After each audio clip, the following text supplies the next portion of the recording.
Nothing to do with this conference. They were all meant to board 3 planes come out to condemn this. Sometimes you'll be wondering if these politicians really need to go and see a neurologist to check the state of their brain. Honestly, because the way they do things at such a time, they've asked Nigerians, 2 countries in the world. Can you imagine taking 1,000 plus persons? This is the climate change Tinubu said Nigeria has got nothing to do with, during the election. But you can see now he's seeing it as an opportunity for them to waste taxpayers' money yourself. I don't know, just take a look at this video. Nigerian people are saying that you have asked us to sacrifice. Absolutely. Are you going to sacrifice? We did see that video with Ajuri Ngelale taking the lead and President Bola Ahmed Tinubu with all of his entourage. What do you mean? Some of his entourage. Well, some. It appeared, obviously, but it looked like it was all of them, because it is 1,000, right? It did look like 1,000 people marching behind him, and that was the reason for the outrage on social media. What is your take on that? It was a power walk, that President Bola Ahmed Tinubu did in that video, where we saw a special advisor on media and publicity almost playing the role of the Van Damme, clearing the road for the president and everything. And it was, as they would say, gallivant. I don't have a problem with that power walk. It's just that usually you expect a power walk by a sitting president in your own territory. The sort of power walk that we had when Donald Trump, held the Bible, left, the White House and went to that church, and came back. It demonstrates security, demonstrates that you are on top, of the situation. But he was in Dubai, possibly moving from the hotel to the venue of the pre-meetings and everything. But, we did touch on the huge number of delegates earlier on. You remember at the beginning of the program. It's something that I believe will trend, for the rest of the week, given the names that, we're seeing on that list. There's even the name of, how was it described? Like a confidant, of the president on that, because there must be a description of. Have you seen the list? I've seen the list. I have not seen the list. Oh, yeah, I saw a list, but it was a picture. I've seen the list. I've seen the list, and there's a breakdown of the list. How many people from the federal government, from which agencies of government, how many from the state, and from some pictures. You have seen the governor of Lagos State there, which is environment commissioner, which will be in order because we are discussing environment. But there are many people. Look at what we had with Vietnam, George, with Benga Komalafe, a regulatory body, and all those people behind him forming like a guard of honor, and you are wondering, that's just one agency, of government, and you have all these people just to go and talk, at a climate change conference.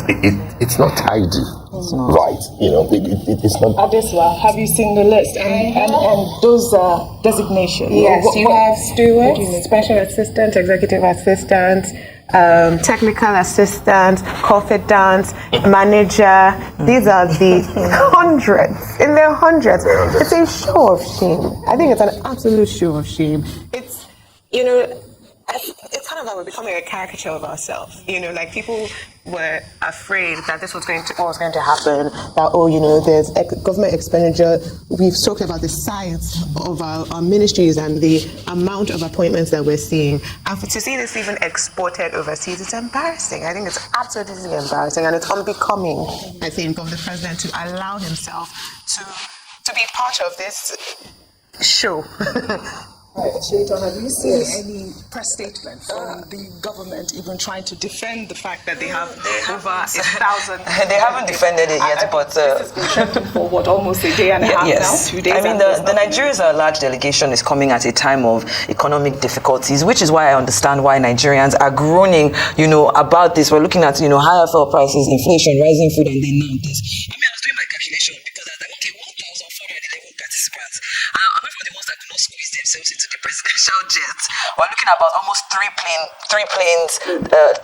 loads of people that had to go, and there's no direct flight to the UAE now because of the current visa ban that we have. And when you look at that, it comes to a whopping $2,400 for a return ticket from Abuja to Dubai. Now, if you multiply that, That's economy seat. I mean, excuse me, if you're going for the delegates, you can't fly economy. I mean, everybody can obviously fly, but that's That's business class? yes, that's business class, and 1,160 for economy. Now, just for that number, we're looking at $2.78 million for flight ticket alone. We're not talking about accommodation, feeding, all of those little things. So I agree with everyone. I think that's what just really worries me about it. If you like, be 2,000. But I think what it is at this point is, just to play the devil's advocate, is that there hasn't been an official statement saying that the federal government. Peter Obi has condemned this wasteful government over their rascality in spending taxpayers' money. The way they spend this money, they spend it as if people do not go through pains, in earning this money that they use in paying their taxes. At the end of the day, our politicians will just use it the way they want. Tell me, why do we have to use 3 different flights in taking people to Dubai? That is it. So let me allow you listen to what Peter Obi once said about governance. This video has been trending on the social media because of this latest development of Tinubu taking 1,000 plus persons to the UAE just to attend a climate summit. Let me allow you listen to what Mr. Peter Obi said.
So Aisha Yusufu has equally added her voice in condemning, the way this government wastes our little resources. She was even making reference to the Canadian people. They are dragging their government for taking 100 persons to this same climate change summit. I mean, the government of Canada took just 100 persons, and Canadians are not happy. And that of Nigeria took 1,000 plus persons, and Nigerians are quiet. What kind of country is this? What kind of country? Just listen to what Aisha Yusufu got to say.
You've seen all the drama that has been going on over the fact that Chief Tinubu decided to waste Nigeria's money in such a manner of carrying so many delegates. Nigeria is the third country, I think, yeah, the third country after Dubai, of course, to have brought the largest amount of delegate, one of the poorest countries, always seeking for loans and yet spending so much. I think our delegates are just slightly behind that of China with its billions of people.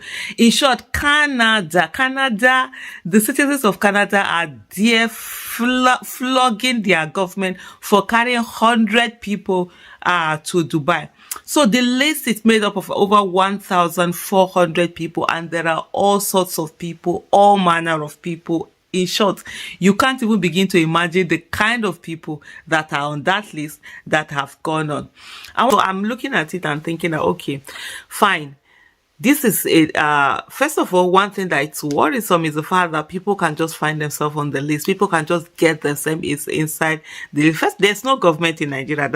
That's for sure. What we have is an illegality that is just there for its own personal self, and doesn't have any regard for the people or anything. By the way, you didn't vote him in. He found his way in there. So he has no regard for anyone. That is worrisome in a case that people can just get themselves in. Maybe probably this was an opportunity for a lot of people who have not been able to go to Dubai because of the Dubai visa, but this is for